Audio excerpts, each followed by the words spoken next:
Welcome to the show, All Things Writing. I am your host, Brian the Writer. Let me take you on a journey through my writing life and introduce you to some of the amazing talent that exists in the writing world. Whether you are looking for a little advice or just to catch an interesting interview, sit back, relax, and enjoy the show. All Things Writing starts now. Hello, dear listener, and thank you so much for tuning in today. This is All Things Writing. I am your host, Brian the Writer. I am so glad to have you with us today. I don't really give a hoot and holler where you're listening to us from. I'm just so glad you're tuning in. Thank you so much. I know a lot of you do tune in for the different types of videos. I know you guys love the interviews, and I really appreciate that, actually, very much. And I know that the people who are being interviewed appreciate it as well. So, you know, if you've watched a couple of the other videos recently or the podcast recently, I'm moving over to YouTube as a platform versus what I had been doing. The reason I'm doing that is nothing wrong with Buzzsprout or anything like that. It's just that I want the video aspect of it, and I think that's a better way to go about doing it. So we're making a couple of fundamental changes in that direction. Besides, the 5 Minutes with Brian series is doing very well, and I want to be able to continue that success with All Things Writing. Remember to write a review. Oh, if I forgot to mention, you find us on YouTube by going to Brian the Writer. You just type in at Brian the Writer. It's Brian with a Y, and you'll find us there. It's really just that simple. Now, remember to leave a review. Remember to like the show on whatever platform you're listening to us, because those likes and reviews, they all go a long way into supporting the algorithm, which tells people to come check us out. So I can't say enough about the importance of leaving those reviews and likes as you go along. Now, very recently, I was attending an event with the Northern Virginia Writers Club. I happen to be sitting right next to a gentleman who is an accomplished writer, a teacher. He's a fellow Army veteran as well. He's an entrepreneur. There are all kinds of cool things that he's involved in. And as you know, I'm a fan of trying to bring people to the show that are smarter than me, because I never learn if I don't bring smarter people onto the show. So thankfully, this time I found one. He is the writer of the Soup trilogy, and his most recent novel, A Time to Stand, is the third in that trilogy. Welcome to the show, Mr. Tom DeWitt. Thanks for having me on this morning. So that's right. It's the Soup series, correct? That's correct. Okay.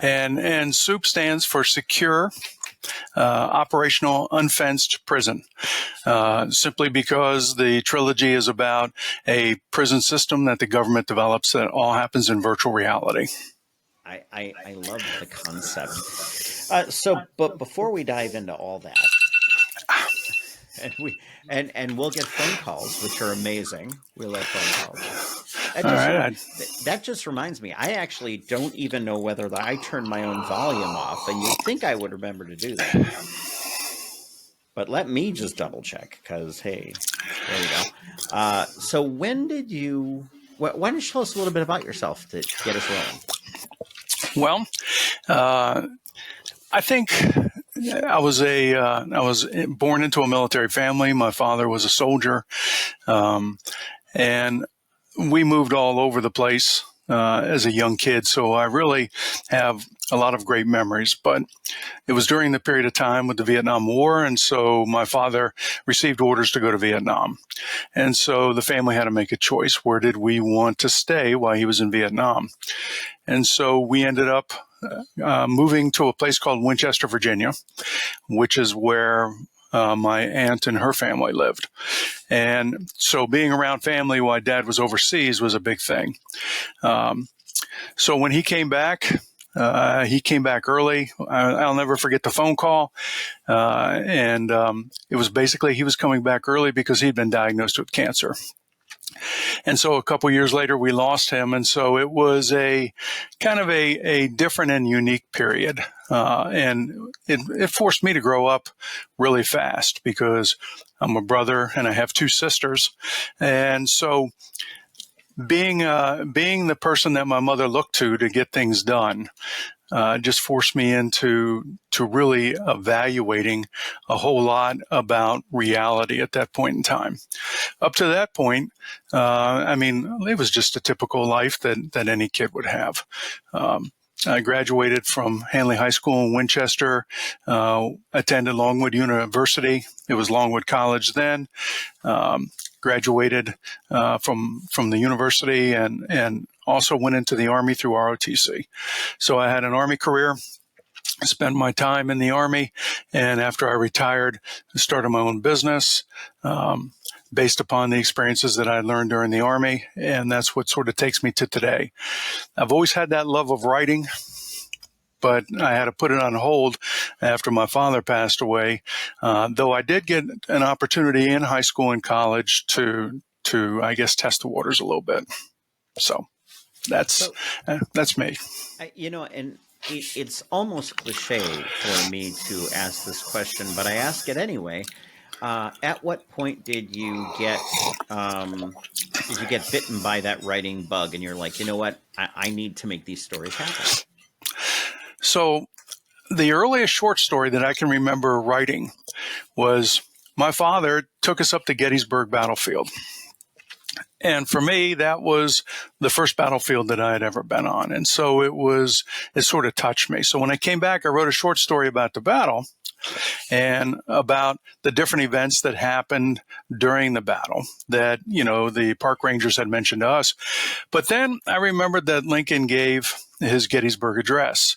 So to add a little twist to the story, the main character who was revealing everything that happened was actually a time traveler. And nobody believed that he had an opportunity to go back and witness what occurred at Gettysburg until that famous photo of Lincoln giving the Gettysburg Address with everybody around him. He shows up in the picture. Yeah. And so that was sort of the twist on the story. And of course, I was influenced by the Twilight Zone and a lot of the things that had those kind of unique endings to them. But that's the first short story I remember writing, and that had to be 1969, 1970. So I was at an early age when I started doing that. I think we all, in one way or another, were so heavily influenced by that Twilight Zone. I think it was such a different way of looking at the world. I remember seeing it's the one show, and I forget the name of the show, what episode it was, but it's the one where the guy is having this sort of mental view of the world where he's all alone, and come to find out he's in like this testing tank, and he's gone crazy. And I love that episode. That had a big impact on me. The Twilight Zone always had those stories with the twist. Mm-hmm. They always had that little twist at the end. And, I think I've carried that through even in my writing of the Soup trilogy. I like that twist. So you mentioned being in the Army, and you and I share that common DNA, both Army vets. Hooah, courage and fidelity, as we said at my basic training. Yeah. How do you think being in the military influences your style? Because I think it influences the way I write certain strong characters in the way they present themselves. Well, there's just so much that happens that the military influence has had on my writing style. First of all,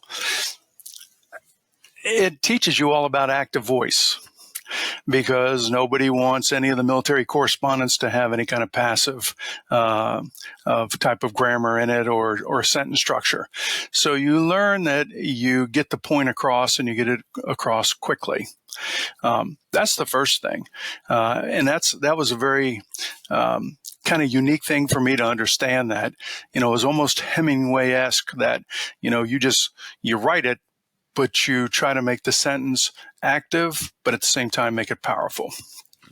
And secondly, structure. Oh my gosh. I mean, from writing operations orders where you have to consider everything that goes into any kind of planning, putting together solutions, because as a lieutenant, people were always asking me, what now, Lieutenant? What do you do?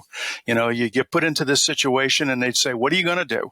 And so you had to come up with a solution that basically you had to show your work. You just couldn't throw it out there. Right. And so I think in my writing today, I'm influenced not to leave any loose ends. I like to close every event that happens. So, you see some of the action movies today and they blow up half a city. Well, the question is, who takes care of all that? Who takes care of the people who were damaged and the cars and all the property damage? But you never get that in an action movie because you got to move on to the next plot. Well, in a novel, you get to explain how some of those things occur, and you can actually justify some of the actions that your characters take. And so by wrapping up those loose ends, you're able to understand I guess, the humanity of the character.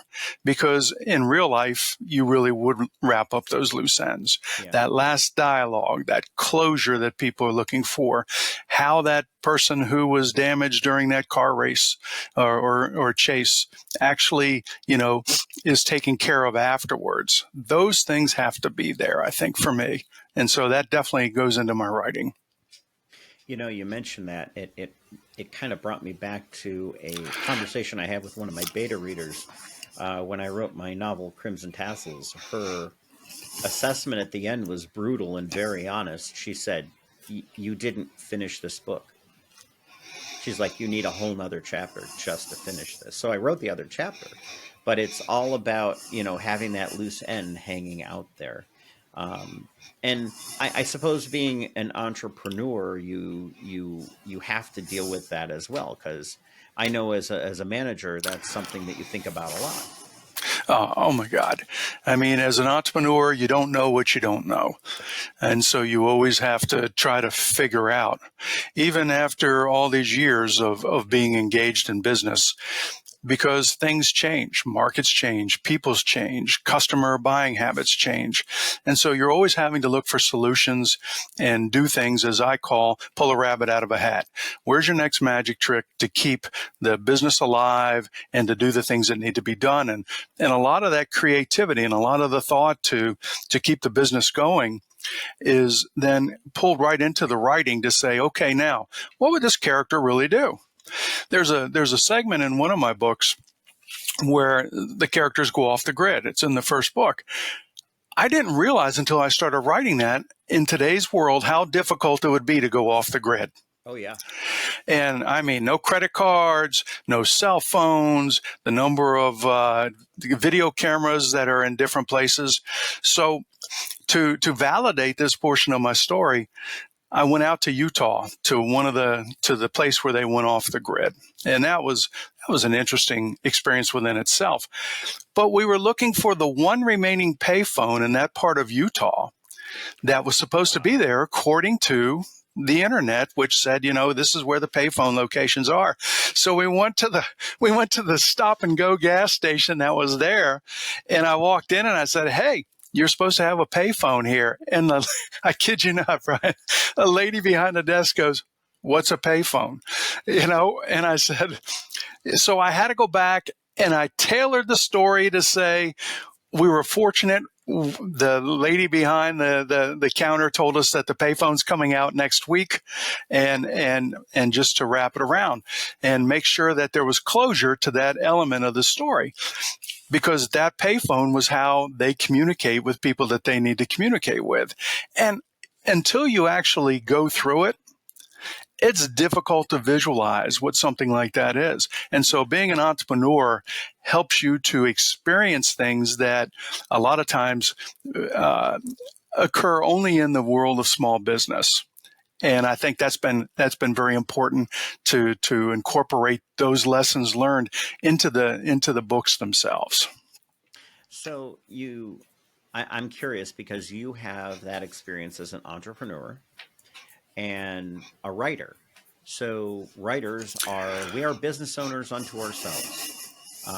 What advice would you give from your business entrepreneur mind to somebody getting into writing today?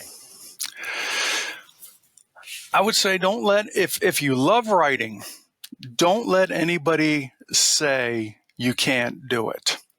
Because many business entrepreneurs start out and a lot of people around you will tell you, oh, that's risky.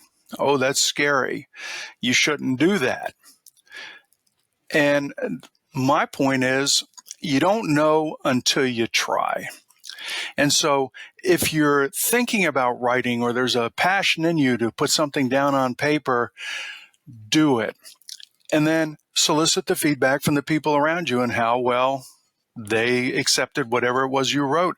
But you got to do it. You don't say, oh, well, you're right. It's probably too hard, or I don't want to go down that road, or, yeah, there's just so many things I don't know about. Part of entrepreneurism is breaking ice. There's so much you don't know, because if you knew it, you would never do it. I mean, if you knew all the things that was facing you as a small business owner, you would go, who in their right mind would do this? But entrepreneurs have been accused of not being in their right mind because they take that kind of risk. For a writer, take the risk. Put your stuff out there. Be confident about what you write and understand that you're doing it because it's something that you love to do. And so don't let anybody convince you not to write. If that's what you feel like you want to do it. And that would be the top lesson that I think entrepreneurship has taught me about writing and just being involved in a lot of things in life. I think you have to almost have that. Entrepreneurs love to build things. I often have said in my day job, hey, I love to build things. That's why I'm doing what I'm doing. I get to play with things that normally people don't get to play with. Well, if you're a writer, you're building something too. Most definitely. Most definitely.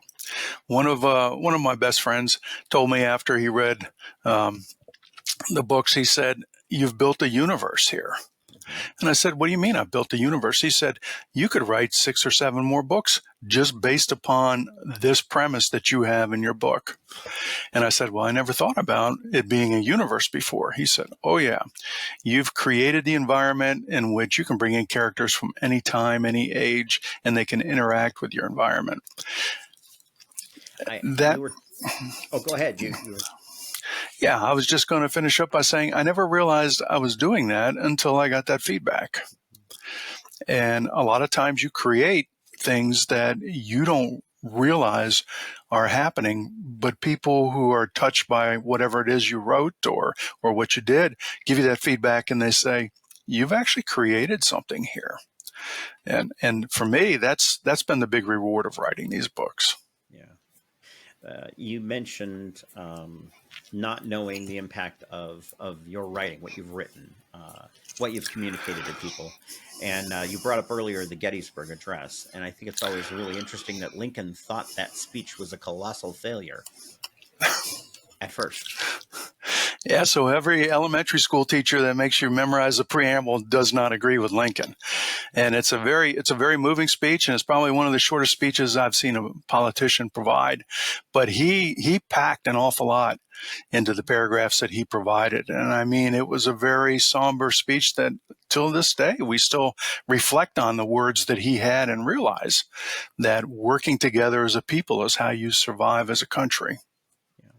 So from that jumping off point, let's talk a little bit about A Time to Stand, because this is the latest and greatest. Now, I am not going to tell you how to do this, but I know I want you to talk about the first 2 books and what's upcoming. So I'm going to let you kind of form how you want to talk about that. Okay. Well, the first book, the motivation for that goes way back. And what's the title of the first book? The first book is Evil Walks Among Us. Okay. And the us is a double entendre. It really means U.S. as well. So there's a variety of things just within the title. But I can remember I was a major over in Germany, and my son had gotten up before I did, and I usually got up pretty early. And he had gotten a Nintendo for Christmas. And so he was already playing Nintendo. And I said, well, you're up early. He says, I love this game. I think it was Mario, like so many kids really love Mario. Great so, game. Yeah. So I went off to work, and when I came back, he was still sitting there. And I was back about 6 o'clock in the evening. I said, Have you moved? He said, yeah, a little bit. I said, if somebody could figure out a way to take care of feeding you and a couple of the other things that go into that, you could live in your own world. You could sit on this couch and never leave it. Yeah. That was the idea for a virtual reality world. And when the movie The Matrix came out, and I even talk about this in the first book, my son called me and said, hey, they took your idea. And I said, it's not my idea. You can find this idea in philosophy. You can find this idea in a variety of different places. And just about every idea that's out there has been written by somebody. It's the unique twist that as an author, we can put on that idea. And so it was knowing that I was going to write about a virtual world, but the question was, how do I compact it? And so I decided that from working around and with the government for so many years and understanding how program management works, how the acquisition process works, that I would create a story around a guy that actually built this system by diverting research funds from other agencies and taking it off grid. And nobody knew that he was building it, but he built it. And he had a bunch of people who worked with him, but taking research dollars targeted for artificial intelligence, he was able to build this system. And so within the first several pages of the first book, you find out that he's fairly connected with a bunch of people in DC. He has this understanding, and his goal is that once I get 100 people put into this new prison system, then I take it to the White House and I tell them, you have this capability. And then it just sort of takes off and goes from there. But the idea of working with people and people who are destined to receive the death penalty now are sent to the SOUP, this secure operational unfenced prison, where it's unfenced because you're really in this virtual reality. You don't need fences. You don't need the construct and the infrastructure and the things that we have in our normal prison system today. And when people go into the SOUP, they can't tell that they're not living their normal life. You don't throw a pair of goggles on them. You put them into virtual reality and they live their lives as though they were in this reality. And so, let me ask you a question though. It sure. brings up a kind of a burning point. Did you wrestle heavily with this idea of so I'm a former corrections officer, and there are two philosophies. There is the punishment aspect, and then there is the reformation aspect of the human being. Did you wrestle with this idea of is this truly punishment then? Well, book 2 and 3 take you down that rabbit hole because the whole idea of recidivism is brought up in the first book. You have a prison culture that develops to where people actually feel socially attached to the people that they're in prison with. And so when they are actually let out of prison, it's part of their behavior pattern at that point in time that they begin to move back into a world where they're going to be caught, apprehended, unless they just, are slightly better than your average bear and put back in prison where they're going to be more comfortable anyway.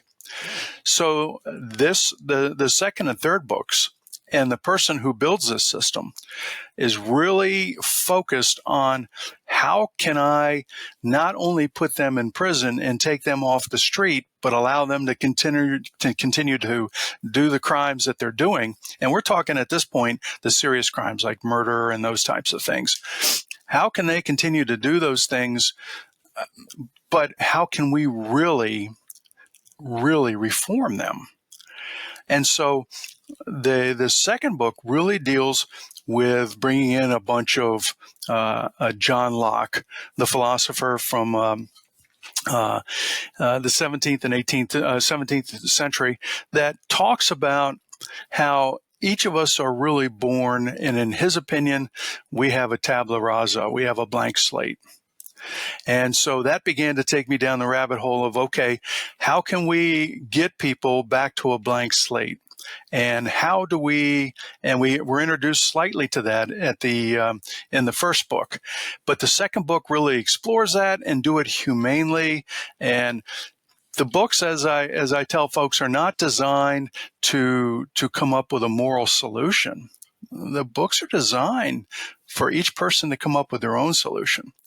There's no concept of morality that comes out of the book other than some things that I'll just hold until, I don't want to ruin everything for a reader. But the idea is you go through these books and you say, I'm not so sure this is a bad thing. And there are times when even, quote, the characters that you feel are representing the right things are saying, oh, wait a minute, I don't see anything wrong with what's happening here. And so each reader is going to be tested in terms of just what they believe.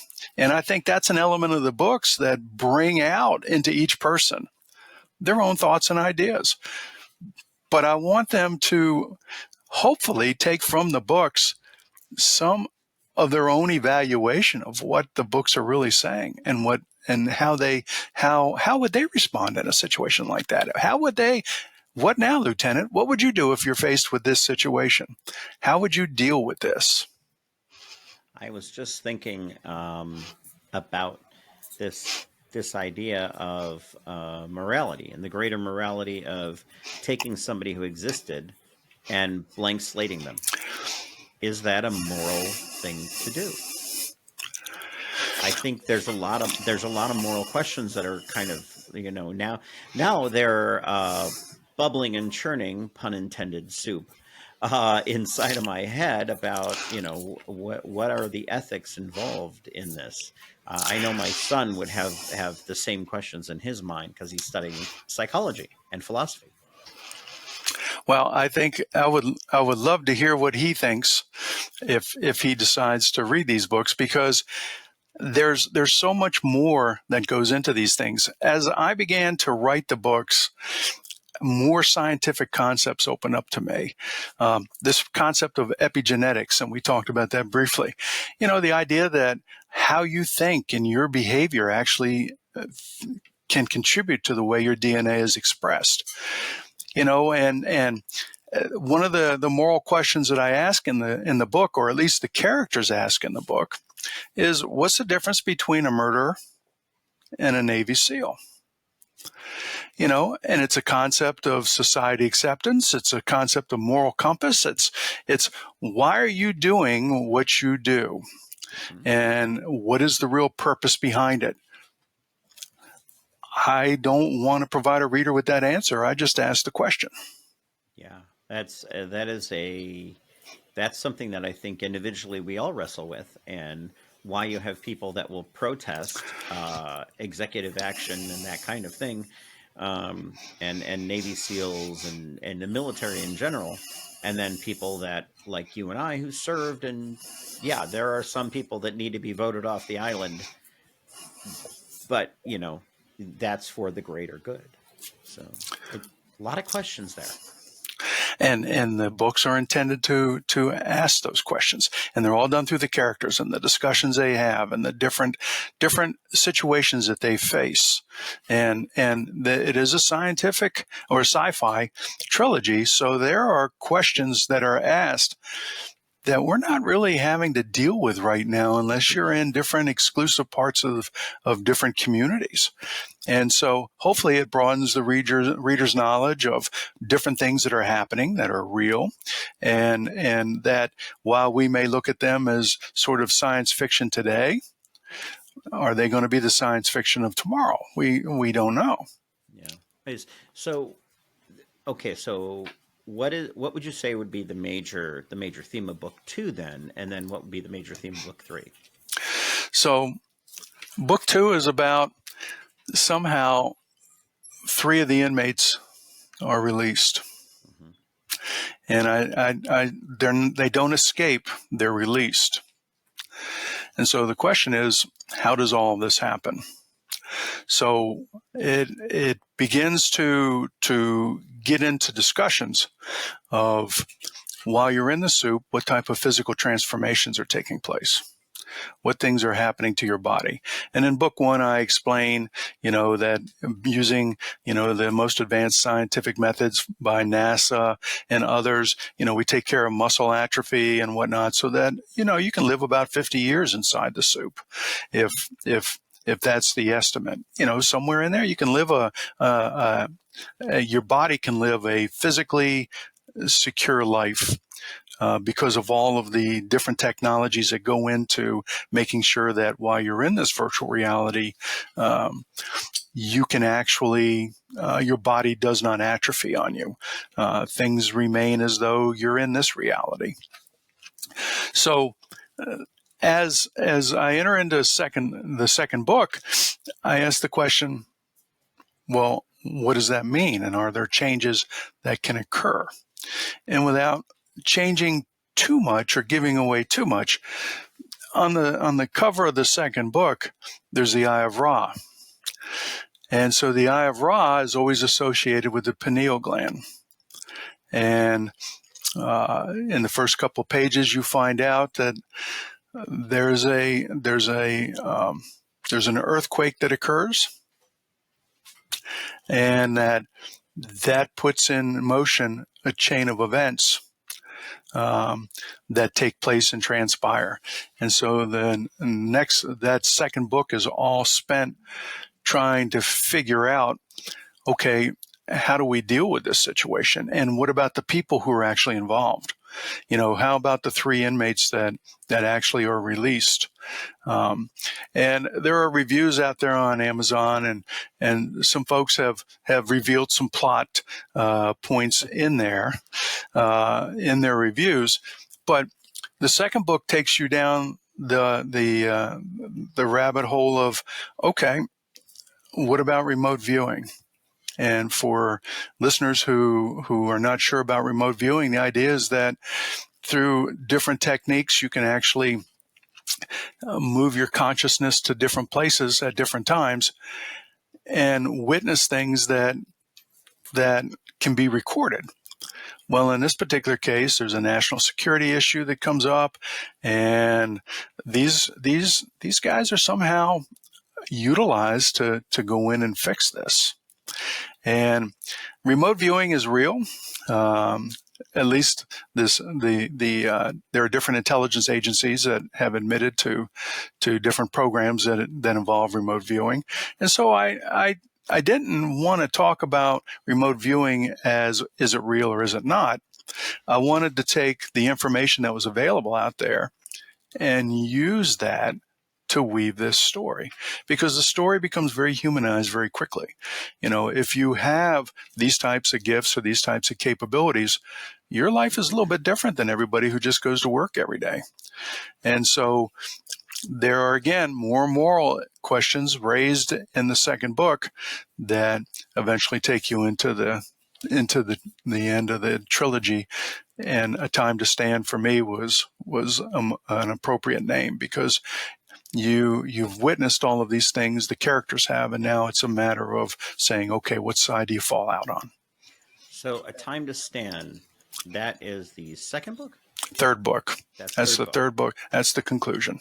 Okay, that's the conclusion. The second book is called The Nature of Man, and it really explores and has a heavier philosophy, heavily relied upon concepts of philosophy. It deals with the methods of recidivism and how that actually occurs. So there's a variety of topics that are in there. If you're looking for a book that pretty much takes you down not one but multiple rabbit holes, that will be the book that will do it. So people who watch the video and hear the podcast will remember the movie Men Who Stare at Goats. Now, I actually, you mentioned that this is something that intelligence agencies and governments have looked into over the years. And actually, I used to work with somebody who was involved in that kind of program. And it was a real thing that he was involved in, and it's very, very fascinating and some very interesting insights on this program. There's another page that I'm getting ready to add to my website, and it talks to a lot of this source material that has either been declassified or, there's a ton of material like this out on YouTube that they talk about these. I too have been involved with people who have worked at the Monroe Institute, which is a place not far from or located in Virginia that has developed and used different techniques to assist in that Men Who Stare at Goats type of program. That program started, I think, in the 70s, and so it didn't have a lot of the I guess the backing of people. We did it more as a response to the fact that we had intelligence that said that the Soviets were doing it. And so we didn't want them to get ahead of us in that area. So we invested some time and effort. Well, and we now know the Soviets actually were doing that. Yeah. So it's fascinating. It's a fascinating topic, and there's a certain stigma that I think goes into looking at that kind of thing. But I think the reality is that when you start to get into the source material, so really thank you for doing that. When you start to get into the source material, you start to see, wait a minute, these are legitimate programs.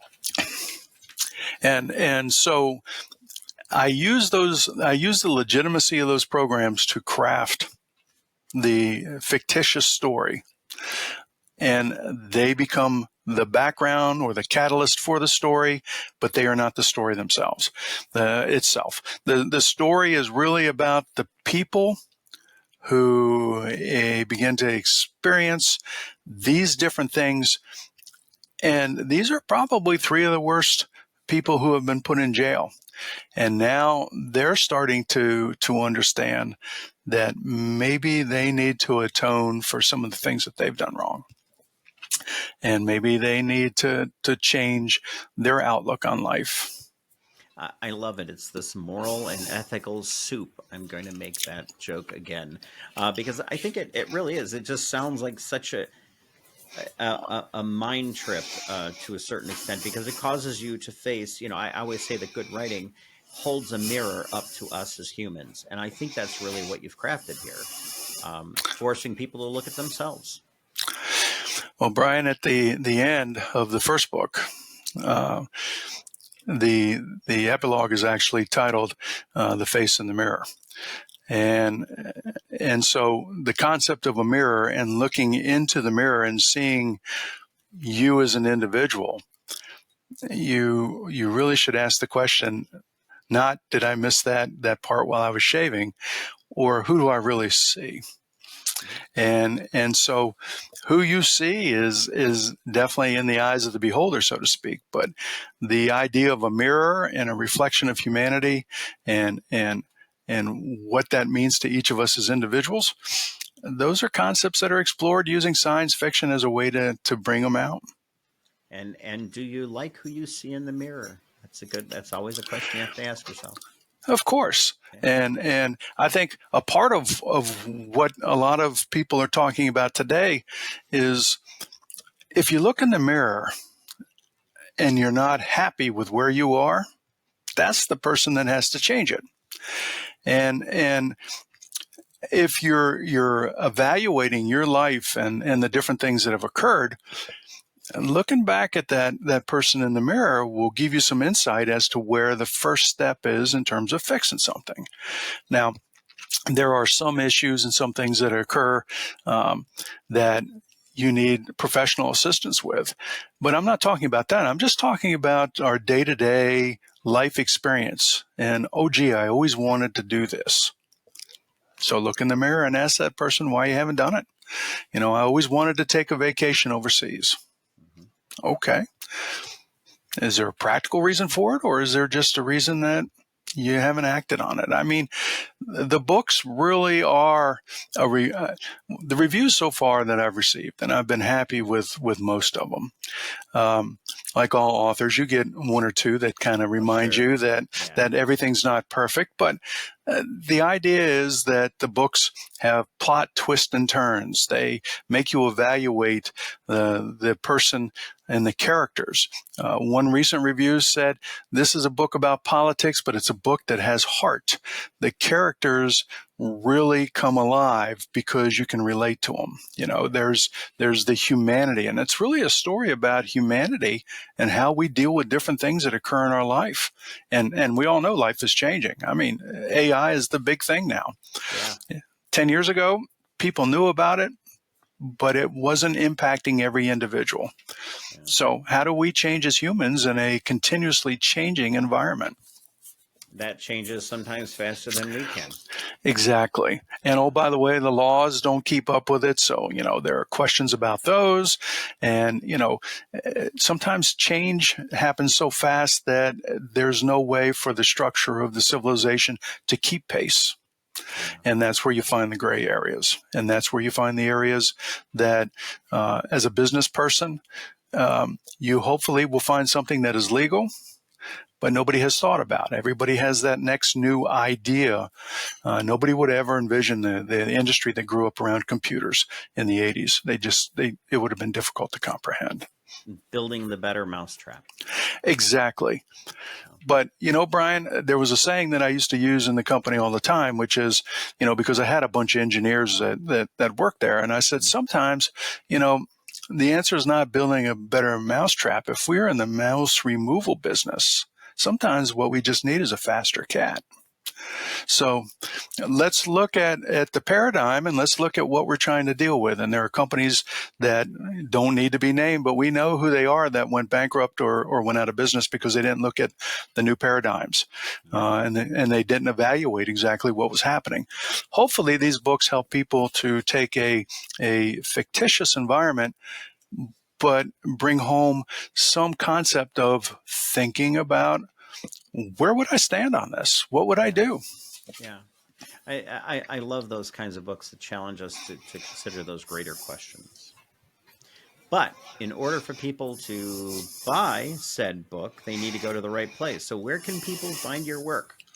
Well, first place is I just stood up a website. Please, folks, don't be too critical. I mean, it's my first attempt at websites myself, but my books are on there. And if you click on the book covers, it takes you right to Amazon, which will allow you to either get the hard copy or the Kindle version. So you can find them there. All three books are on Amazon. They're available for purchase. And so if you're a big Kindle reader, you can pull them down from there.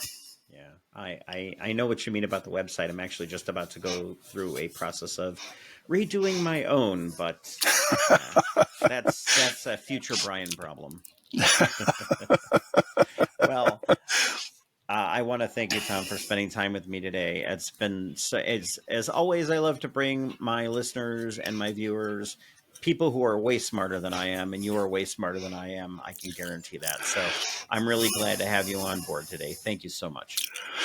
Brian, thank you very much for having me. It's a great, I love talking about the book. So this is a great way to do it. So thank you so much. I really appreciate it. Well, and I love how, you talked about the books, but you also talked about kind of the greater context. And I think that's really important because as we're reading books, that's something we need to keep in mind. What is the greater context? There has to be some meaning to everything that we do. Yeah, yeah. And as for you, my dear listeners and viewers, thank you so much for hanging out with us. I really do have the greatest appreciation for you spending time with the show. It means the world to me, and I know it means the world to my guests as well. So please remember to keep those cards and letters coming. If there is something you want to hear me chat about on the show, I will be more than happy to oblige. If you have not liked us on your platform of choice, shame on you for one thing, but you can rectify that by doing that right now. Hit that like button or, share button or however you show your appreciation. Please, please, please do that. You'll keep the stars in alignment, I promise. Next month, we will welcome a show sponsor for the month of September. That show sponsor is our good friend and previous guest, Dale Kesterson. I'm excited about that. We haven't had a show sponsor for a little while, for a hot minute, and it's always fun to do that. I may actually run her show again just so that people can hear us talk. She's a great author and really a fun guest. tune in next week wherein I'm going to have a chat of some sort or another, but I'm really trying to get Wall Street Journal bestselling author Emily Bleeker on. She has a new book coming out, and hopefully we can get her on board. That's for all things writing. I want to thank again Tom for coming on board. Thank you, Tom, so much. Thank you. On behalf of myself and Mr. Tom DeWitt, this is Brian the Writer signing off.